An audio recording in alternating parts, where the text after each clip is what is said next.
To put in perspective, every year, thousands of people travel across the world in search of a better life, and amongst these people are victims of human trafficking. Trafficking in persons is a crime against humanity that has badly affected the image of our dear country, Nigeria.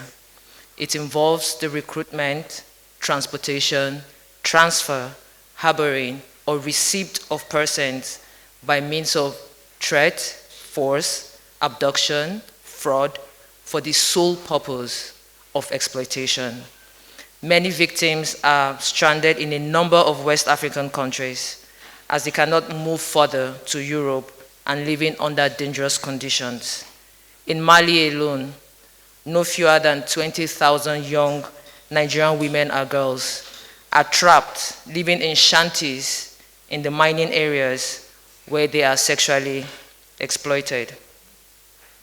Human trafficking, as we already know, is a multi-billion-dollar global industry and second amongst transnational organized crime that exerts high human cost, leaving many trapped in exploitative situations worldwide. Even though accurate data is difficult to come by due to the clandestine nature of the crime, International Labour Organization estimates that no fewer than 40.3 million victims are currently trapped in different forms of human trafficking across the globe, with Nigerians accounting for a great number. Now, what are the different forms of human trafficking? It includes sexual exploitation, forced labor, debt bondage, domestic servitude, we have organ removal, child labor, and slavery and other slavery-like activities.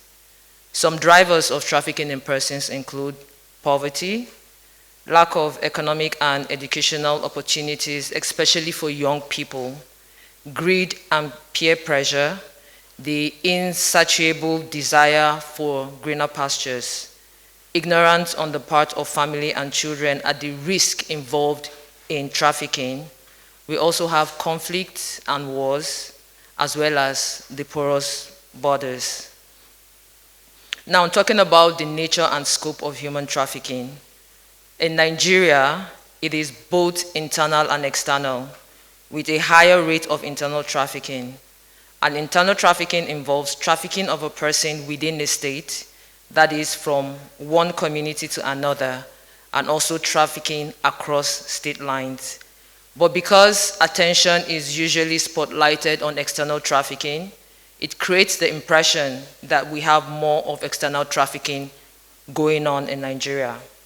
The purpose of internal trafficking is usually for sexual exploitation, domestic servitude, forced labor, debt bondage, child labor, illegal adoption, and buying and selling of human beings.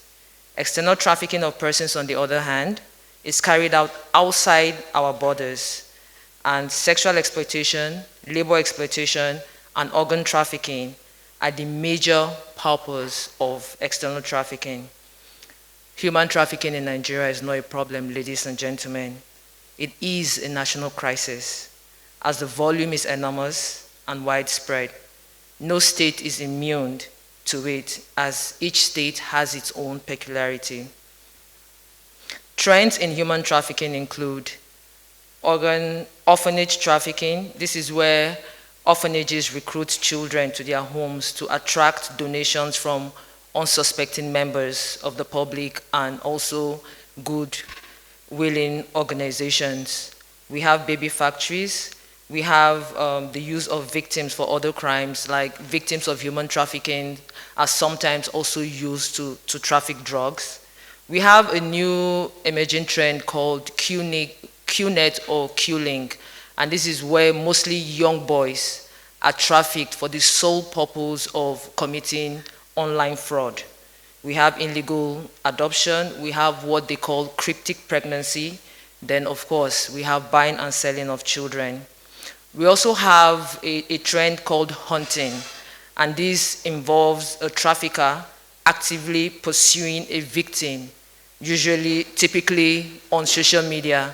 So we have instances of of people being hunted and promised jobs of modeling abroad. And of course, when they get to the destination, it's definitely not a modeling job. It's usually something else. Then there's the trend called phishing, when perpetrators post fake job advertorials and fake scholarships and wait for potential victims to respond. In Naptip, we get this a lot. Then adverts on non-existing football clubs in some Middle East countries, then using global sports fiestas to lure victims as well. Then in fulfillment of the provisions of the United Nations Convention on Transnational Organized Crime and its protocol, in July 2003, Nigeria enacted the Trafficking in Persons Prohibition Law Enforcement and Administration Act. This legislation was amended in 2005 and reenacted in 2015 as the Trafficking in Persons Prohibition, Establishment and Administration Act of 2015. The legislation created Naptip, a law enforcement agency mandated to tackle all scourges of human trafficking in Nigeria, with the powers to investigate and prosecute all forms of trafficking in persons. Naptip is one of the agencies under the Federal Ministry of Humanitarian Affairs, Disaster Management and Social Development, and Naptip is also empowered to implement the Violence Against Persons Prohibition Act, which is only applicable to the FCT of 2015. In carrying out our work, we base that on 5-pronged approaches of prevention, protection, prosecution, policy, and partnership. In terms of operational structure, Naptip has 27 offices across Nigeria. So we have the headquarters here in Abuja, we have 9 zonal commands, we have 11 state commands, and we have 7 liaison offices, as well as 10 operational shelters across the country. So this is just basically our operational structure. So at the headquarters, we have 11 departments and 8 units. Then this is where the zonal commands, state commands, and liaison offices are situated. Then over the years, Naptip has achieved many milestones. Now, in terms of policy, under the leadership of the Honorable Minister of the Federal Ministry of Humanitarian Affairs, Disaster Management and Social Development, 3 key policy documents were recently approved by the Federal Executive Council, and they are the National Action Plan on Human Trafficking in Nigeria, 2022 to 2026, approved on the 23rd of February 2022. And this plan will guide all interventions in the area of trafficking in persons in Nigeria for the next 5 years. We also have the National Policy on Protection and Assistance of Trafficked Persons in Nigeria, which was also approved by FEC on the 3rd March 2022, as well as the Protocol for Identification, Safe Return, and Rehabilitation of Trafficked Persons, approved on the same 3rd March 2022. Other policies include, we have the National Gender Policy, which was developed and launched last year, March. We also have guidelines for the protection of children in formal care, guidelines on national referral mechanism. Then in 2019, the Honorable Attorney General issued what we call Regulation 2019. So that's basically the Trafficking in Persons Control of Activities and Centers Organizations Regulation 2019, which empowers Naptip to regulate, control, and issue clearance certificates to all travel agents, tour operators, and intending travelers for educational excursion, recruitment of labor, sporting activities, cultural or music excursion or competitions, and all organizations, shelters, and homes offering services for the purpose of the rehabilitation of trafficked persons. So at the beginning of this year, we created an online portal in compliance with the Executive Order 1 on ease of doing business. So the system is digitized from registration to payment and also issuance of certificates. Then under prevention, we carry out awareness campaigns and sensitizations deliberately designed to educate people about human trafficking and what drives it, especially at the sub-national level and amongst urban poor communities and also in the rural areas. So we do this through community-centered awareness creation, survivors advocacy campaign, school campaigns, digital media campaigns, and traditional media campaigns. We've commenced the establishment of what we call the Anti-Trafficking in Person and Sexual Violence Against Persons Vanguards in secondary school. So our goal is to establish this vanguard in the 110 unity schools in Nigeria. And we commenced last year in Federal Government Girls College, Abaji, and we've also gotten approval from the Federal Ministry of Education to commence the establishment across the country. And basically it's just a platform for young people to know about the issues involved in trafficking in persons and also sexual against person, and also use that platform to educate their peers. We are also rolling out the trafficking in person curricula in all the schools nationwide. We've infused trafficking in persons issues into the minimum standard of colleges of education with the collaboration of the National Commission of Colleges of Education. We are working on establishing a regional training academy and skill acquisition center. We already have a training resource center at the Federal Secretariat that we use for our regular trainings. We now have a 24/7 call center and a launch of the 627 short code. And between September 2021 to May 5th, 2022, the center has received a total of 1,739 calls. So basically, this is just one of our reporting channels. We have other reporting channels. So besides the call center, people send us email. They also can contact us via our various social media handles. We have revived the TV docuseries montage called Naptip on the Move. It airs every Friday on NTA DSTV 257. So it's basically a platform for us to also sensitize Nigerians on the issues of trafficking in persons and violence against persons. We have revived the quarterly newsletter called Naptip on the Move. We've launched the program called The Conversation with Naptip. It was launched in December, and it's something that we plan to have regularly. And it's basically a digital platform using virtual platforms and live streamed via all our social media platforms. So it just gives us the avenue to directly communicate with our stakeholders, our partners, and the general public. We tell them, we educate them on the work we are doing, and we get feedback. Let them tell us the kind of Naptip they want to see, and just add to give us observations on the work we do.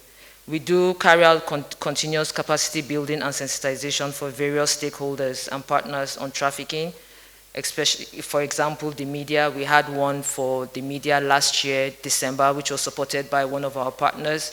So basically, we work with journalists that work around human trafficking issues. We are also currently working with the Nigerian Union for Road and Transport Workers. We are sensitizing luxury bus owners because we know that with the surge of internal trafficking, most of these movements are done by road. So it's also very important for us to educate the drivers and even passengers. So we are doing that right now. Then also judges and prosecutors, and we are working with faith-based organizations.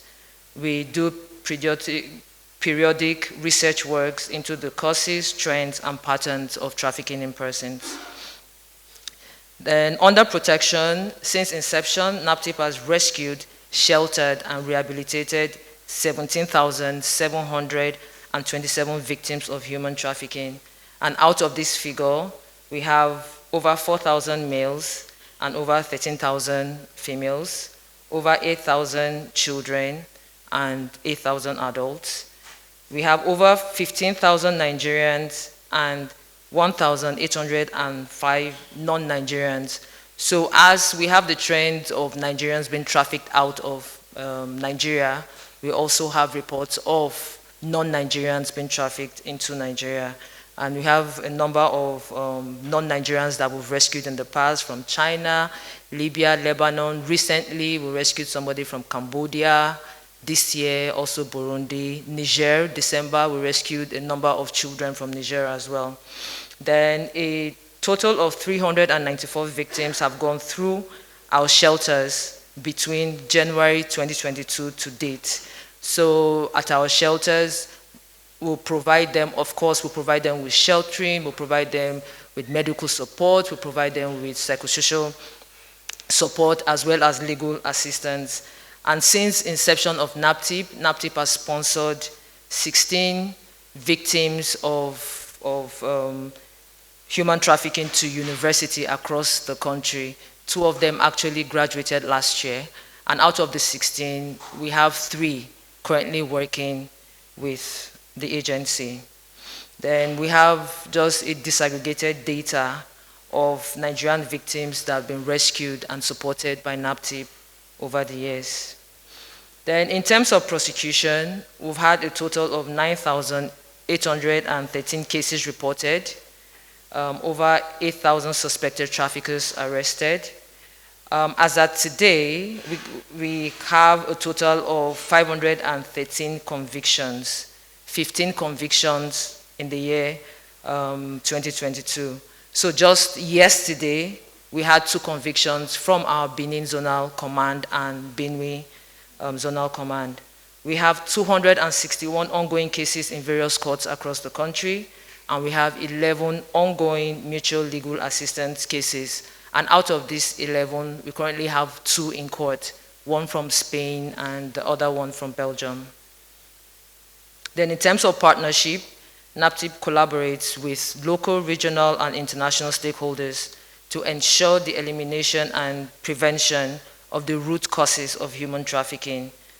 International cooperation between October and December 2021, Nigeria signed bilateral agreements with the Republic of Burkina Faso and Ivory Coast, and in December we also signed a memorandum of understanding with the Republic of Niger.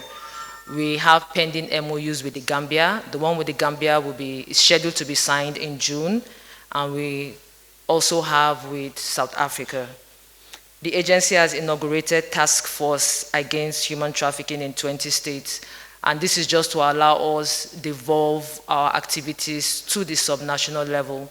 So this is a partnership between the state government and Naptip itself, and the state task forces are co-chaired by Naptip and the state attorney general. So we've inaugurated in 20 states. We actually have 21, but Edo State inaugurated theirs.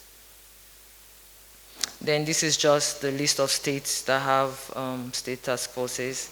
Then in terms of partnership, still on partnership, Naptip is in partnership with Facebook and the National Center for Missing and Exploited Children in the United States to enhance trafficking and diligent investigation of all cases relating to online child abuse, human trafficking, and all other related crimes.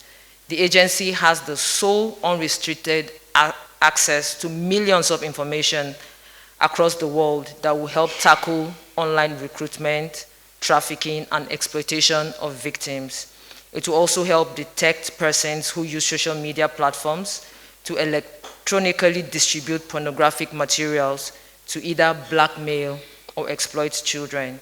So between September 2021 and May 5th, 2022, the agency has received a total of 27,094 reports from Facebook on sextortion, that's child exploitation, from Nigeria using the different social media platforms.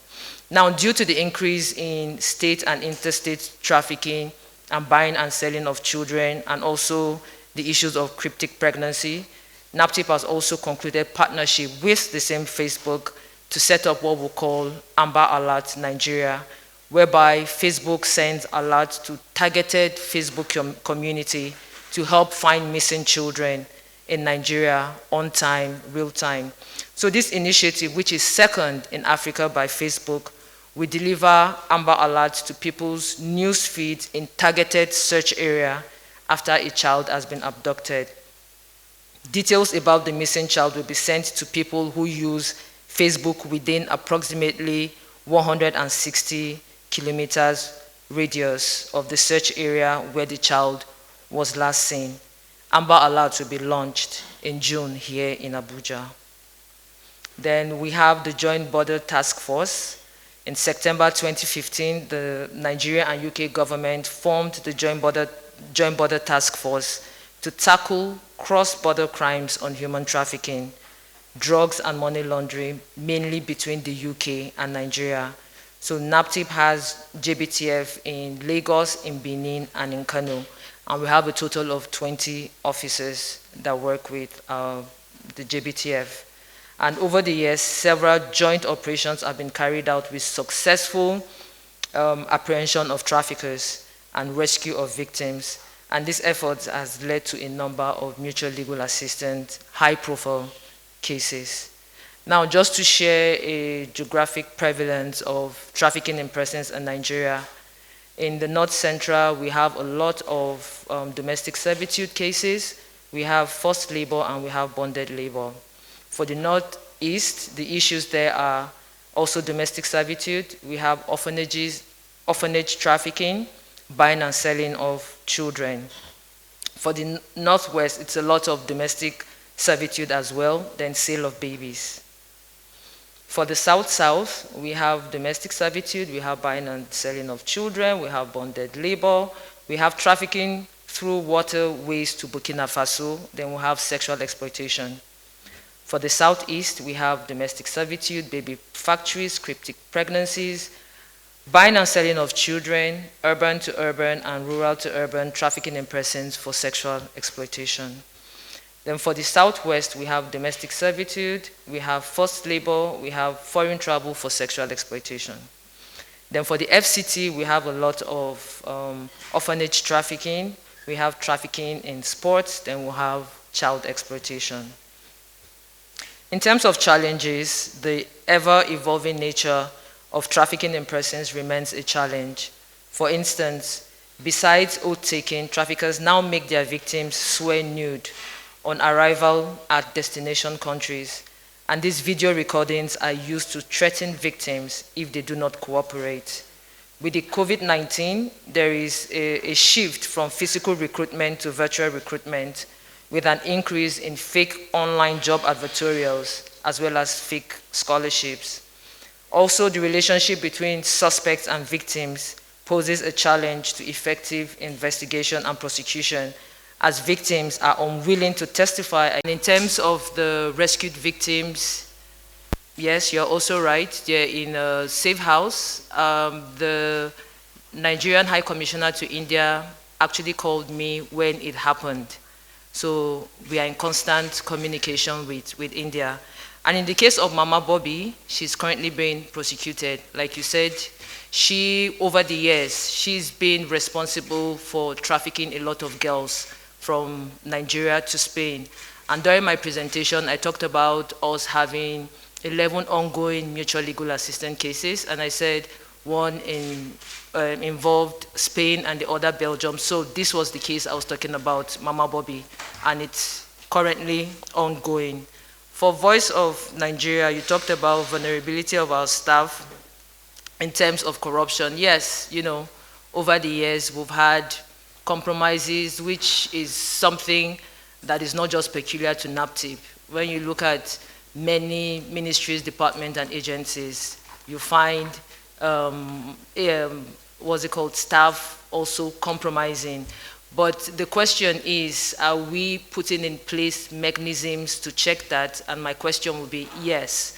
So last year we inaugurated what we call the Anti-Corruption Transparency Unit. So we have an active Actus at the agency, we established a reforms unit, and Actus is under that reform unit, and we also developed a code of conduct for all Naptip officers against corruption. And just, I think a few weeks ago, we got our scorecard from ICPC, and we were ranked about, I think, 77.5, which means we are complying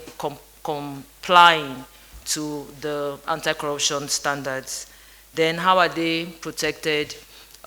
Since I came in, I've made sure that officers that work in investigation unit, especially legal and prosecution, and also we have a unit called the Rapid Response Squad. They handle cases of sexual and gender-based violence in the FCT. I've made sure that any case or any issue emanating from this key department are given priority. We got donation of buses last year from one of our partners, and I dedicated one for the legal unit. So they get priority. When they are going to court, they get priority. Then for investigation, RRS, we are getting a vehicle for them, investigation to attach the vehicle for them. So with what we have, I'm trying to make sure that I provide that enabling environment. We are also working on having mental health support for the staff. And this is something that most times we take for granted. So you find people focusing on the victims and the survivors. What about the mental health support of the staff working in that space? So we are working to also have mental support for all staff. Thank you. Then for AIT, you talked about what the agency is doing regarding repatriation. It is on record that the agency has participated in so many repatriations over the years, from Mali, from Libya, you name it. And just in February, with the support of one of our partners, we were able to repatriate 15 women and girls from Mali. And from my presentation, we have over 20,000 women and girls stuck in Mali. And for us, with the work we do in Naptip, especially when it has to do with trans-border human trafficking cases, when we do our initial triage, we do our intelligence, we rely on other sister organizations to help in repatriation. So when it comes to repatriation, that is where we get stuck. So we do our investigation, we identify where they are, we connect with them. So many times we guide them to safe houses in the country, or we guide them to IOM. IOM also has safe houses, then also NGOs. Like the reference that was made to the victims that were rescued in India, they actually sent, and somebody sent an email to my personal email, and we started working on it. And with our help, we were able to guide them to a safe house. No, we guided them to go report to the New Delhi police. New Delhi police came to their aid. They now guided them to go arrest the perpetrator. So that is what we do. But when it comes to repatriation, we don't have the funding for that. So that is usually where we get stuck. Just in January, I think, we rescued 2 victims in Abidjan. They were trafficked from Abuja. The woman trafficked them from Abuja to Abidjan.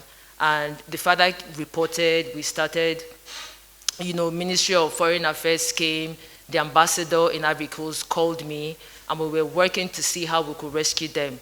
But before we could do anything, the father, one of them now called their father. The father now contacted the agency to say they had escaped the perpetrator, and a good-meaning Nigerian who was resident in Abidjan was helping them, was sheltering them.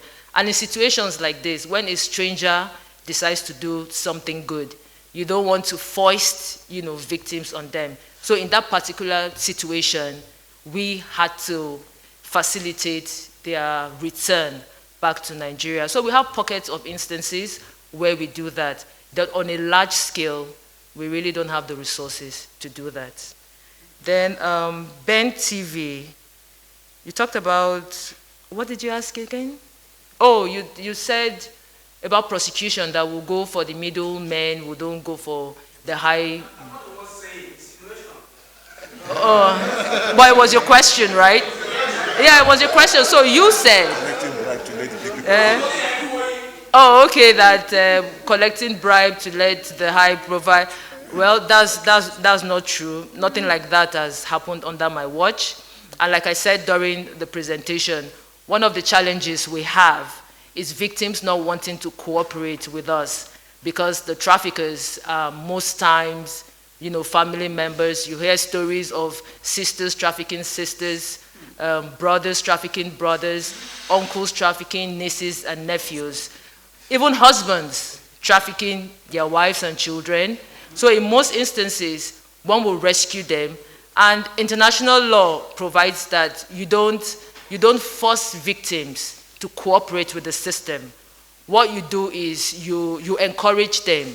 And for us in Naptip, when we come, we debrief them. Okay, tell me the name. Oh, I don't remember. Oh, this. And the simple fact is that these people have been threatened.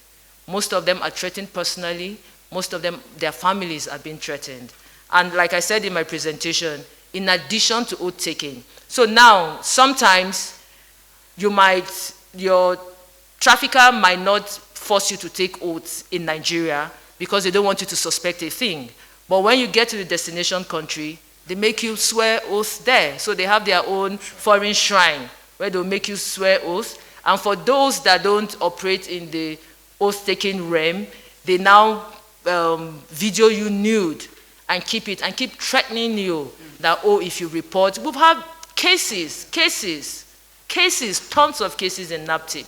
You know, people say, oh, I've been threatened by my traffickers, or my family members have been threatened. So no, for anyone to insinuate that we're giving money for high profile, it's, like I said, it's a national crisis. It's a national crisis. So this is something that should concern everyone. The Mama Bobby's case is a high profile case. The one that we are prosecuting, the one that involves the mutual legal assistance case that I said, Belgium, that's a high profile case. So. Arise, you asked about the surge in internal trafficking. What about external trafficking and what is missing? Yes, we have a surge in internal trafficking, and like I said in my presentation, most times we spotlight issues on external trafficking. But I know the data we had in Naptip, say 3 years old data now, the percentage was 75% of across the state trafficking going on in Nigeria, then 23% within the state, then 2% across the borders. But of course, these are moving data. Each year you get something new. And you said, what is missing? The truth is, when you talk about migration, it's a part of Africans. And because of the